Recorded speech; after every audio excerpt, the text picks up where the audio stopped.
अल्लाहुम्मा सल्ली अला मोहम्मद व आले मोहम्मद बिस्मिल्लाहिर्रहमानिर्रहीम। एक मरतबा फिर जो ज़ायरीन आशिकान इमाम रज़ा की सेकंड मोमेंट की बड़ी तादाद में ज़ायरीन है, उनका कहना है कि फिर हमें एक तेज़ रफ्तार ट्रेन में बिठाएं।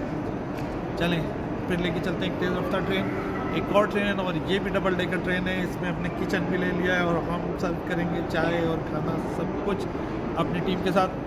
बहुत खूबसूरत और बहुत हसीन ट्रेन में, एक और तेज़ रफ्तार ट्रेन में लेके चलते हैं। चलिए आपको सफ़र कराते हैं।